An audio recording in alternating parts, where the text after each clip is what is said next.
Happy Wednesday. Any needs, questions, concerns, etc. from you guys before we get started? Yes. When we're like done with like all of our finals, you said you'll have the grades uploaded by the 12th for all of us? Yes. Checking real quick, because there's a certain date that I contractually have to have it posted by. It might be the 13th.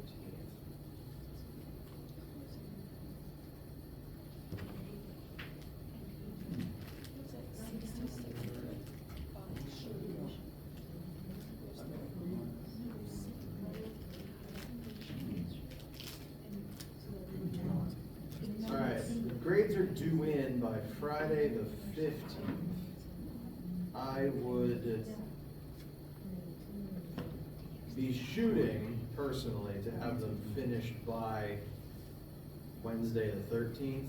That would be my goal, but the absolute latest you have them is Friday the 15th. Okay. And since not under the impression that your final exams themselves actually go out as the final course grades, if you want to know specifically how your final turned out, you can email me and I'll share that information with you. It's about the one test that you just don't get back, because usually I'll end up seeing you again for Christmas.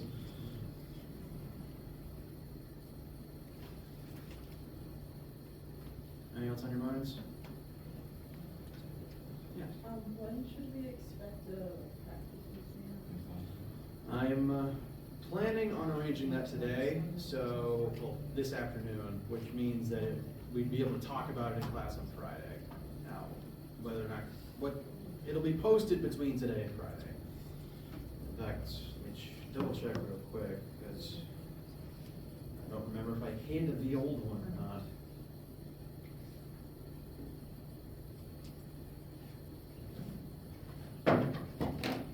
Because every year it reuses my old Brightspace course, and I just often take all the information that's on it as the semester goes on. Which means there should already be a practice exam there, just an out-of-date one.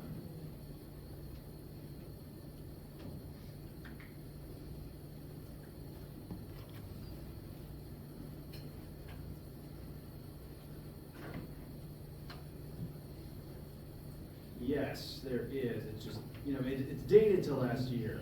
But if you wanted to go ahead and start looking at one before I fully update it, the old one that's currently there does say fall 2022. This would be a good place to start. I'm just going to tweak it with, specifics from this year as the week goes on. But if you wanted to go ahead and get started, this is something you could look at.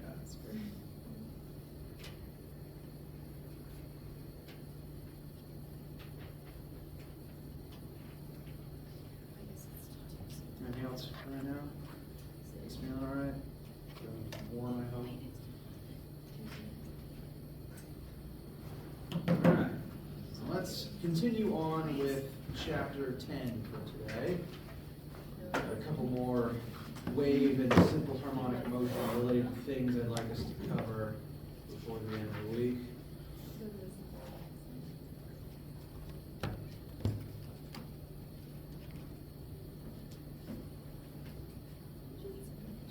To collect my thoughts.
just briefly review what we talked about on Monday to kick off from there. We began discussing simple harmonic motion, vibration, waves, and sound. Went over some vocab words related to describing those forms of motion, leading up to the discussion of waves. We're going to start moving into discussions of specifically how sound waves and a little bit of light waves work.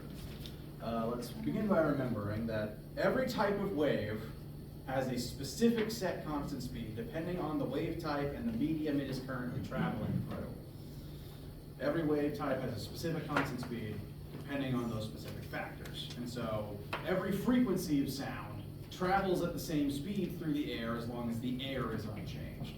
As long as the air temperature doesn't change, the sound waves travel at the same speed through it.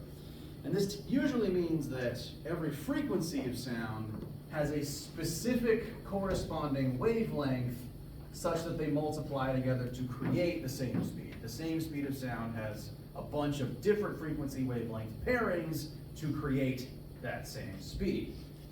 We looked at that a little bit with the standing wave generator at the front of the room on Monday, but now we're going to specifically see how that ties into sound.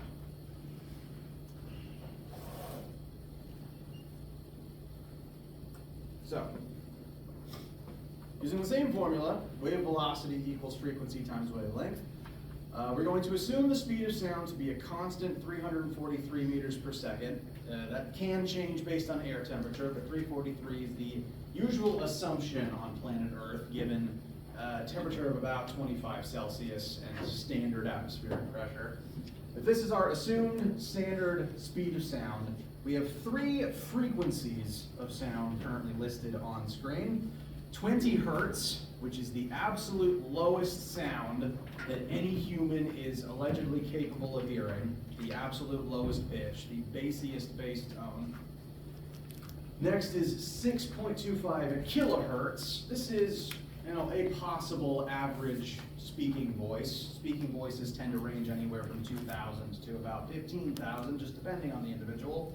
But we'll just take this as kind of an average speaking voice frequency. And then lastly, a frequency of 20 kilohertz. That's the uppermost frequency that any human has possibly heard the moment that they are born. So, please calculate for me the wavelengths of these three different frequencies of sound, given their shared constant speed.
What sorts of wavelengths are we looking at?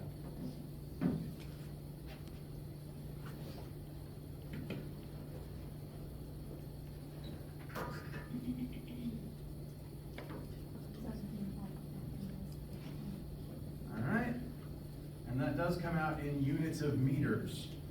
So low frequency sound, and as far as humans can detect, this is about as low as it gets, have pretty big wavelengths by definition. Low frequency means that not many waves physically would strike your ear every second. Low frequency means a low number of waves per second, although 20 hertz would still be 20 full waves per second technically. But those low frequency sound waves have a very big wavelength.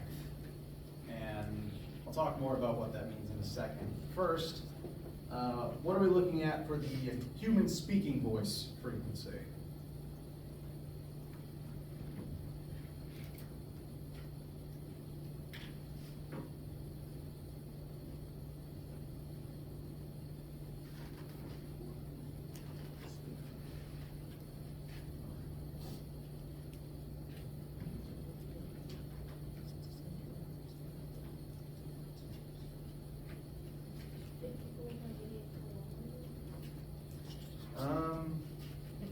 Kind of. I can see what you did there. I'm going to write down the answer you put. 54.88 kilometers. The issue with that answer is you kind of converted in the wrong direction. Because at first, the number we plug in, a number I gave you, is actually kilohertz. And for pretty much every type of wave, the frequencies tend to get pretty crazy high. So you're often going to be dealing with kilohertz instead of normal hertz. Again, human voice is already in kilohertz, and it only goes up from there. And light frequencies get even crazy higher than that. They're in like the terahertz range more often than not. But the formula still wants base hertz. So how many base hertz is 6.25? That would actually be 6,250 hertz. And now you're going to divide the speed of sound by a bigger number and get a really small number. So 5488 is the correct number, but if you didn't convert quite right, then ultimately the answer is supposed to be a lot smaller and come out in units of meters. So you got the right number, just might have converted in the wrong direction, which is fine. Human speaking voice, if the human in question has an average frequency of about 6,000 hertz, the wavelength of that sound would be 0.055-ish meters, which is pretty small. Like that is a 5.5 centimeter wavelength. Those waves are pretty tiny. So the size of the wave is already getting a lot smaller as the frequency gets much bigger and bigger. Last but not least, 20 kilohertz. Note again, I listed it in kilohertz, and the formula wants normal hertz. So instead of 20, you should write 20,000. And that would give us 0.01715 meters, even smaller. So most of the sound you experience is fairly high frequency and as a result pretty small wavelength. First of all, any questions on calculating these numbers before I kind of give some context about them?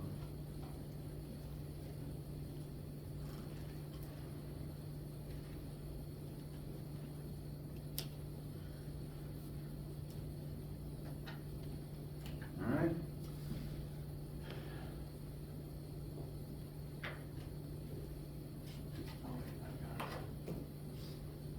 Another slide I just wanted that. All right, so just for a little bit of context about those numbers. I did briefly mention in that slide the range of human hearing. You may be familiar with the fact that there's only certain frequencies of sound that humans can hear in comparison to other animals that can hear different frequencies of sound. Human perception of sound depends mainly on two factors, pitch and intensity. And when I say pitch, I mean frequency. The pitch of a sound depends directly on the frequency. Low pitch, low frequency, high pitch, high frequency. And the range of frequencies, therefore pitches, that humans can hear is 20 hertz up to 20,000 hertz. That big range that I mentioned on the previous slide. 20 hertz is the lowest, and even then it's still kind of hard to pick out 20 hertz sound. It's the lowest, bassiest bass imaginable. and the highest is 20,000. These very low bass tones, they're still hard to pick out, but you could technically pick them out. I actually can generate 20 hertz sound on the standing wave speaker here.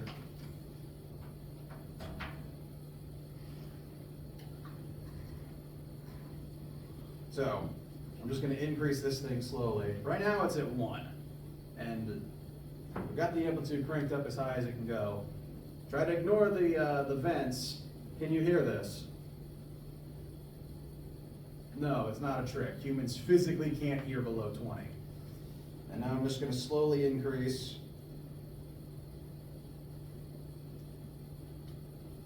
If you hear something, that's technically just the rattling of the object, not the actual 20 hertz, 12 hertz sound wave.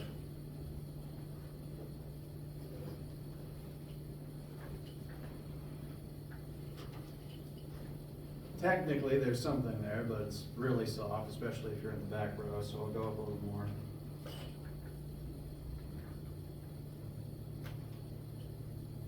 Now it's up at 100, and you might get something out of 20. There's the machine physically rattling, but humans only really consciously notice things up to 100. You can technically detect 20, but it's not easy. Anything lower than that, it's just, you can't receive it. The human ear is not equipped for it. And that's because of the physical wavelength size of those waves. We already calculated a 20 hertz wave as a wavelength of like 17 meters. That's a very big wave. And your tiny eardrum physically can't receive any information from a wave that big. Frankly, let's see, less than 20 hertz.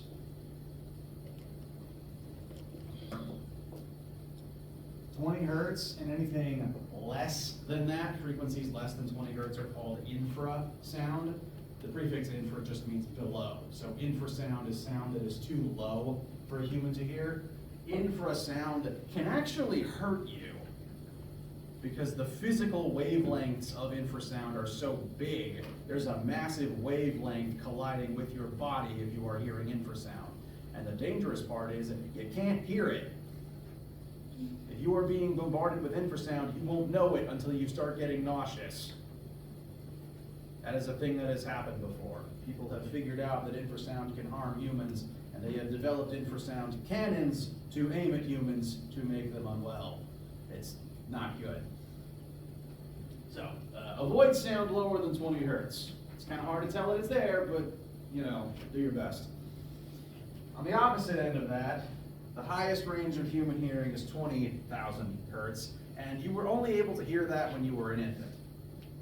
Because every moment you are alive after being born, your eardrum is constantly decaying. I would probably hazard a guess that most of you guys might only be able to hear sound of up to 16,000 hertz, and you can only hear up to 20 again when you were a newborn. Mine is decayed even more because I'm older than you and because I listen to music too loud. But the technical term for sound higher than 20,000 hertz is ultrasound. Ultra just meaning higher than you can hear.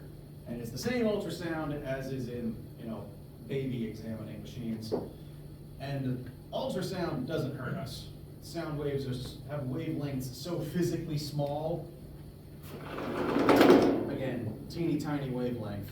Those sound waves are so physically small that they can't do anything to us. We cannot detect them, nor can they hurt us. And that's why this is what we shoot at babies, not this.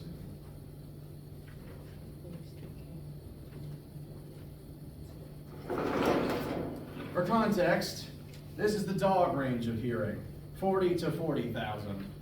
And so dog whistles tend to average about 30,000 hertz. We physically can't hear it, the dogs can. Flip side of that though, the dog range of hearing actually starts at 40, meaning there's some low frequencies, but you can hear that they can't. So if you wanted to invent a human whistle, set it at about 30 hertz.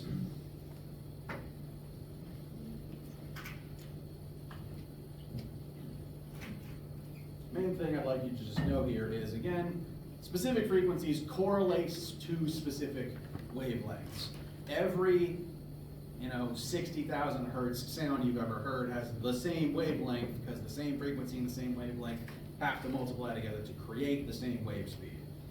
All sound works the same way. And technically, light does the same thing. Just to use light as an additional example. Every pitch has a specific wavelength, and therefore every color of light has a specific frequency wavelength pairing as well, because light is a wave like sound, it's just made of something different. This is a chart that's meant to show the different types of electromagnetic radiation and their corresponding wavelengths. Light is just one of those types. It's sandwiched right in the middle of the different varieties. The two extremes are radio waves and gamma rays. Turns out radios and nuclear radiation are just different flavors of light, if you're unfamiliar with that.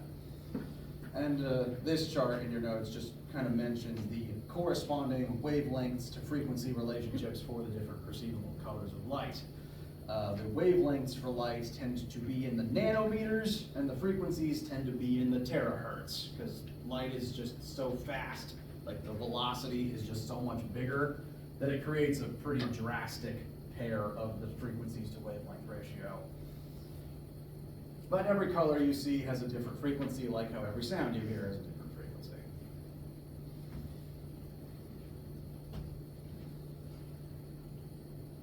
Now,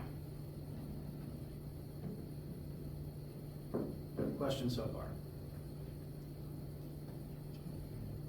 All right. Now let's talk a bit about what sound is physically.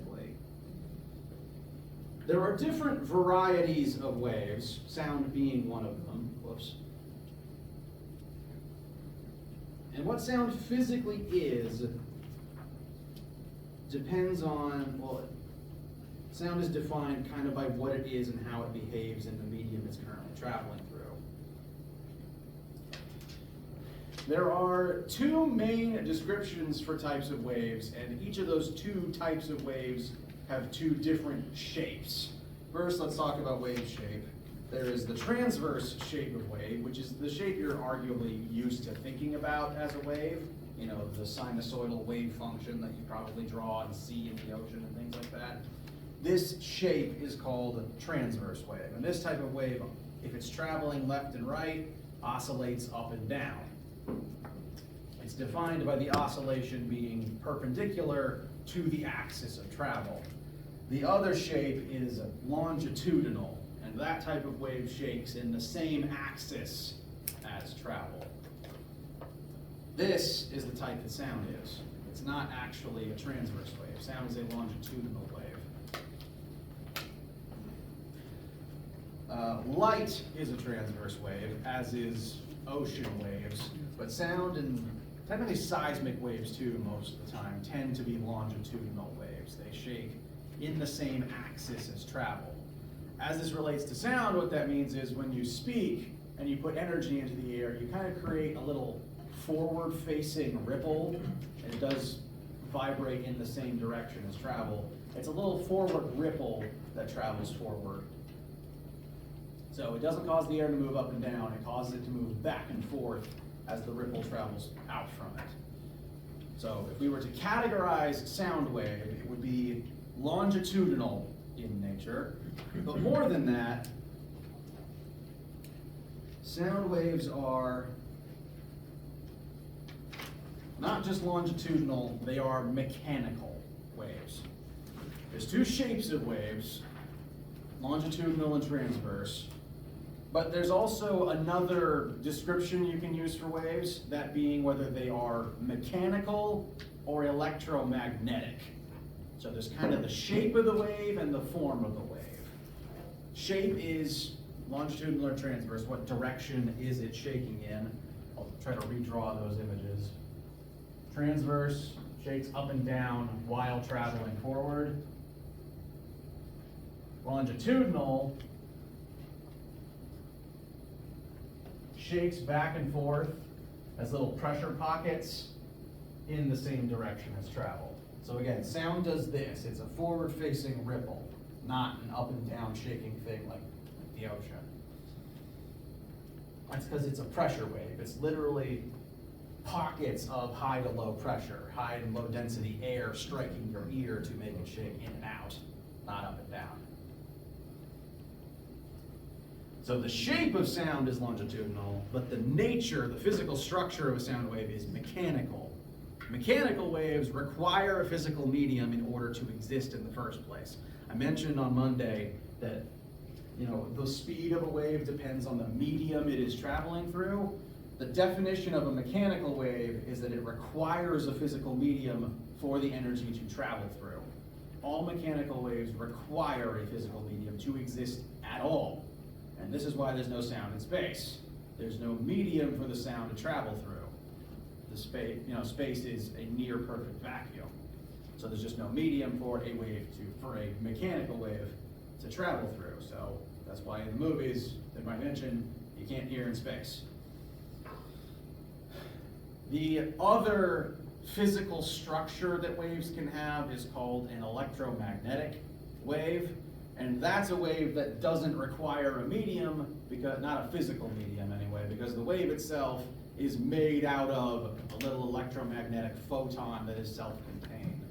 The only type of waves that exist for those are electromagnetic waves like light. Notice that light does not require a medium because it can travel through space. We get a lot of light from the sun, but we don't get any sound from the sun because there's no medium for sound to travel through, but the light can travel regardless. So physical structure of a wave can be classified as either mechanical if it needs a physical medium and electromagnetic if it doesn't. The shape of the wave is either transverse or longitudinal based on how the medium or the wave itself vibrates. So sound is categorized as a longitudinal mechanical wave, and light is categorized as a transverse electromagnetic wave. They're sort of 2 degrees of different from each other, different shape and different physical structure. And that's why you need 2 different organs to detect the 2 different types.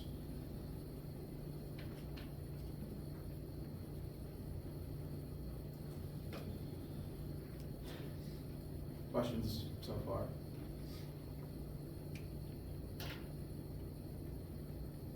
All right, we're going to focus primarily on sound waves moving forward. Say again, it is a longitudinal mechanical wave, and that means that it is not only a pressure ripple that travels outwards, but it does specifically require a medium. That's why you can't hear in space, and you can kind of hear underwater, because the water acts as a medium, even if your ear isn't designed to hear down there. It's designed for air, and that's why everything's blubbled and muffled underwater. That said, the speed that waves travel through a medium does depend on the properties of the medium. If we're going to talk mostly about sound, we're going to talk specifically about how sound works in air for the most part. And the speed of sound in air does vary based primarily on air temperature. Air pressure also factors in, but we're going to focus mostly on the temperature of the air. I've already mentioned, I showed this chart last time. Speed of sound does vary based on the temperature of the air. It goes as low as 331 at 0 Celsius and 386 at 100 Celsius. And then it can vary again based on it being in materials other than air. The formula that determines the air speeds is currently on screen. The speed of sound in air is equal to 331 times the air's temperature divided by 273 Kelvin. You guys are familiar with Kelvin, right? Now, most of you are camera bio, so anyone in this room not used Kelvin recently? All right. So this formula is just designed to tell you the speed of sound in air as long as you know the temperature of that air in Kelvin. This assumes constant pressure. I'm not going to throw any pressure curveballs at you for this. As long as you know the Kelvin temperature, you pop it in here and you get the speed. The 331 is the base speed of sound at 373 Kelvin, which is freezing. So this formula is just designed to take the speed of sound at freezing and step it up or down as the temperature steps up or down. So on a colder day, ignoring pressure and, I guess, water level in the air. Speed of sound is low, and on a hot day, it goes up. Again, ignoring, I'd say, the water level in the air and also pressure. That's not the slide I clicked on. So, let us use this information to try to figure out some weather-related phenomenon. Have you ever heard of the trick that you can figure out how far away a storm is by timing out the difference between seeing lightning and hearing thunder? Let's put some numbers to that. How far away is a storm if the time between the lightning and the thunder is 6.4 seconds on a hot summer day? So we know the temperature of the air on this day.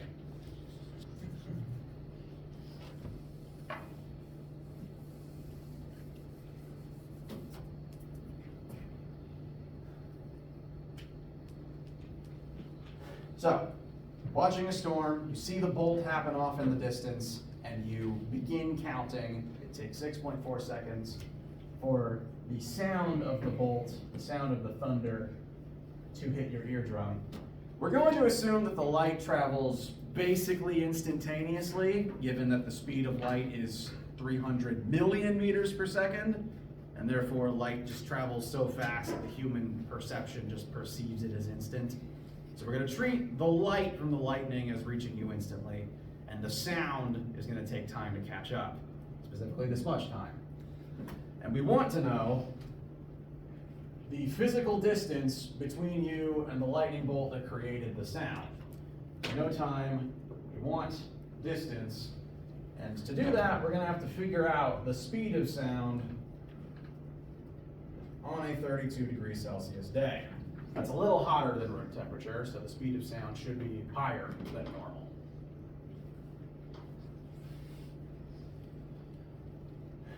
Now, as long as you know the speed of sound, and again, since, delta x over delta t, excuse me. Since the speed of sound is constant, it doesn't accelerate. And that means that this one formula is all you really need. Like, if you know the speed of sound, you can use this formula to figure out the distance it travels per time. Sound never accelerates.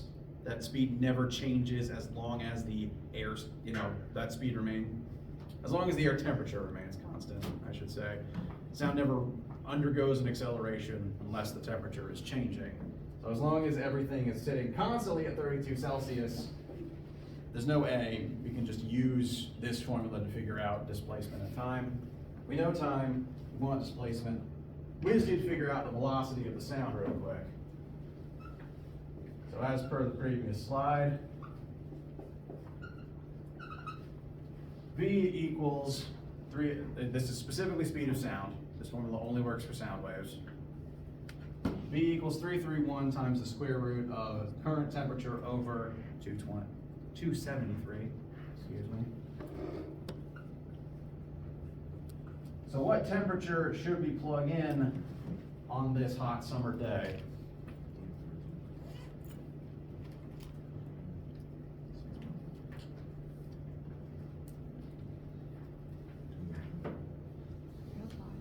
$305. 305 Kelvin, very good.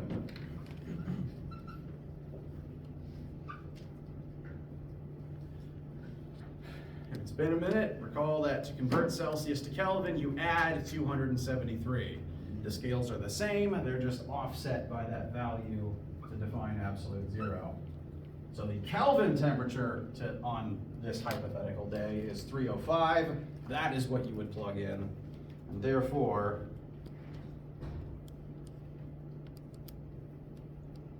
You add how much? 273. I'll actually show that now. 32 plus 273 gives us 305 Kelvin. And if you want to write it down in your notes, temperature Kelvin equals temperature Celsius plus 273. That's all you have to do.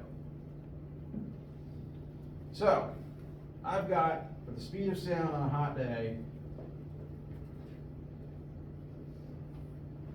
349.86 meters per second. Anyone disagree? All right, so that means that it's faster than normal. Normally, room temperature, we think of it as 343. So that's a faster sound speed on this particular day, which actually means that the storm, the sound of the thunder traveled further in those 6.4 seconds than it would on a cold day. And that would mean the storm's actually further away than you might originally think, since the sound is moving faster. Since it's faster, it covers more distance at the same time, storm is further away. So you're safer on this hot day versus if it was the same time on a cold day.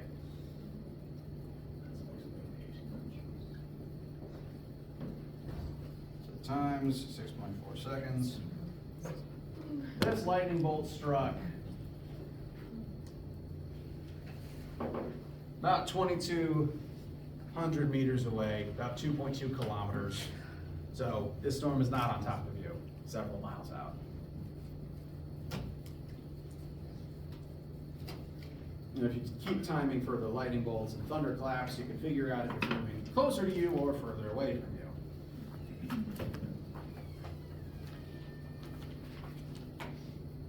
So just kind of conceptual, applying the basic formulas to this specific little trick. Any questions so far? So it's meters per second or just meters? The distance is meters. This formula gives you a velocity in meters per second. This formula gives you velocity in meters per second. Oh. What we solve for here is meters, the distance between you and the source of the sound. The way that thunder happens is, and if you stick around for Physics 1510 next semester, you'll learn about electricity and lightning will probably come up. But when a lightning bolt happens, electrons rip out of the sky into the ground, or a tree, or a golfer, heaven forbid. And all of those electrons moving through the air heat the air up and cause it to flash turn into plasma, and that's why you can see lightning. You wouldn't be able to see it if it wasn't passing through air. When air gets superheated by current, it turns into plasma, and that's why you can see it for a second, because the plasma glows. Technically, the same thing's happening in these light bulbs right now.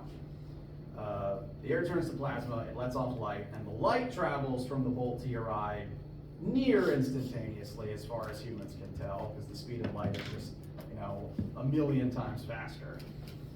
So the human brain perceives it as instant. And then, because the air turns into plasma, it also flash expands. Because when things get hotter, they expand, right? Especially gases.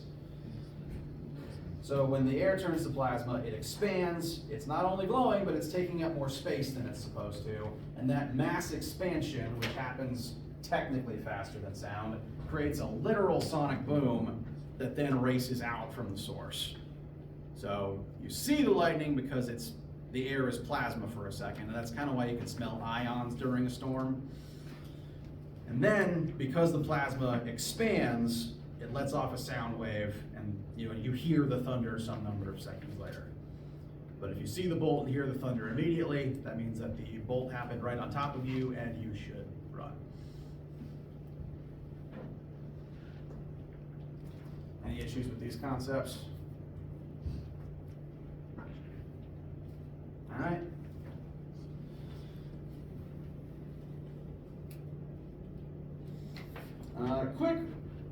One more quick question utilizing this information.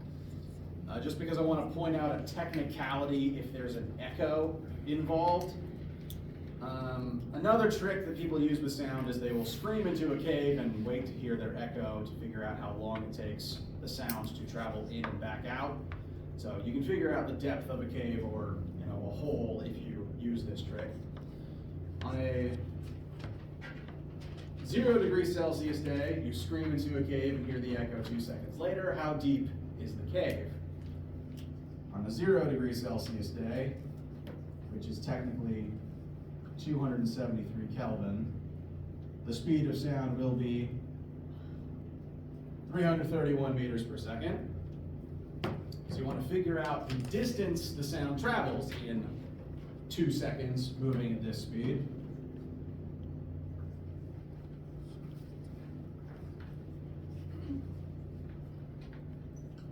So the sound would travel 662 meters in 2 seconds. Is that the depth of the cave? No, because that distance is the distance the sound had to travel in and then back. It doubled back. It went twice the distance that is the depth of the cave. So if this is the distance the sound traveled, you cut it in half to figure out the time it took the sound to actually hit the back wall of the cave. So, just a disclaimer, if you're looking at your homework and it mentions an echo, the time for an echo to travel back to you is the time it took to go out and then come back. So you have to cut the distance in half. This particular cave would be 331 meters deep. So, small disclaimer.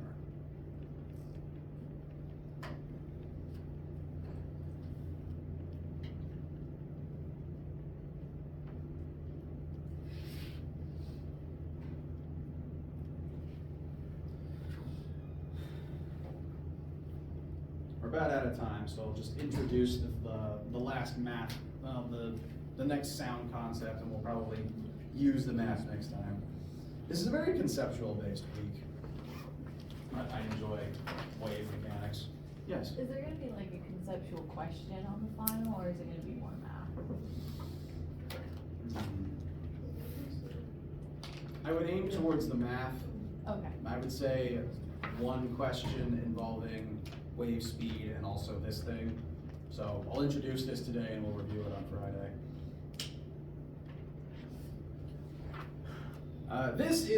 This formula concept explains a phenomenon you might have noticed. We'll set it up today and practice it on Friday. This is called the Doppler effect. You might have heard that term before, especially as it comes up on the news occasionally. You ever noticed how if an ambulance is driving towards you, it sounds different once it passes you and is moving away? It kind of goes like, bad impression, I know. But you ever notice that happen as something passes you? Even just a car without a siren. That's the Doppler effect. Technically, the object in question should be giving off the same frequency of sound every moment, because it's the same object doing the same thing, right? The siren on an ambulance isn't programmed to emit different frequencies on approach versus moving away from you, right? That wouldn't make any sense. The object should be making the same sound waves at all times. Does that make sense? The reason you hear different frequencies is because of something called the Doppler effect. What this concept says is that if you or the source of the sound is moving, that can change the sound, the frequency that you perceive.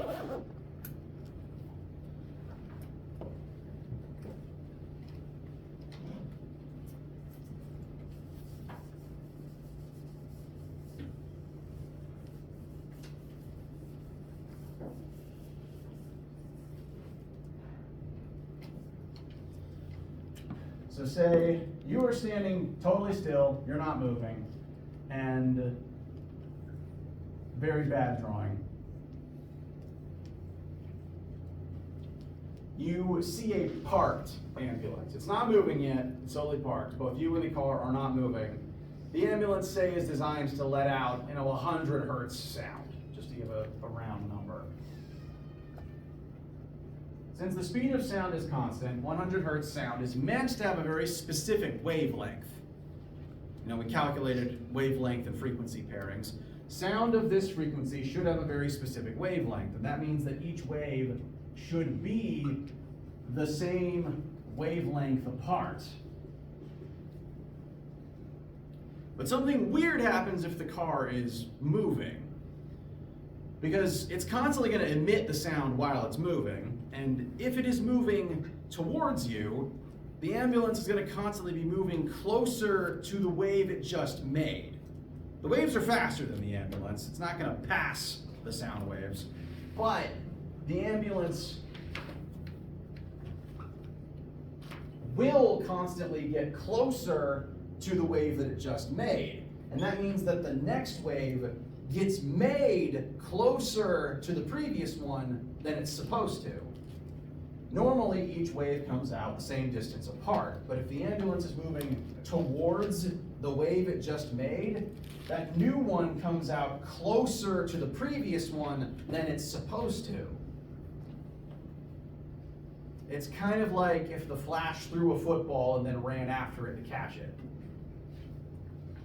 Normally, if you stay still, the wave should go away at the same speed, and each new wave should be the same distance apart. But if the ambulance is moving, the new wave comes out closer to the old one than it's supposed to, and that's going to drive down the functional wavelength.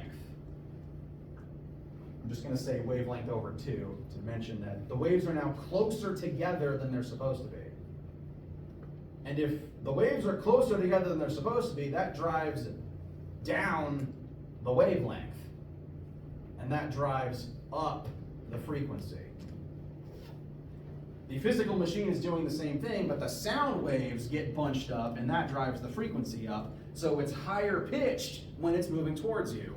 And the opposite happens once it passes. If it's moving away from the sound wave it just made, they're further apart than they're supposed to be. Wavelength goes up, frequency goes down. And that's why the pitch drops once it passes you when it's moving away from you. You ever noticed it's higher pitch on the approach and lower pitch on the way out? This is why. We're going to look at the math for this and applications of this concept next time. For now, just spend the day trying to notice this when car passes. Any questions for today? All right, on Friday we'll review the math for this principle, switch to exam review mode as well. Let me know if you have any questions or need anything. Have a great day.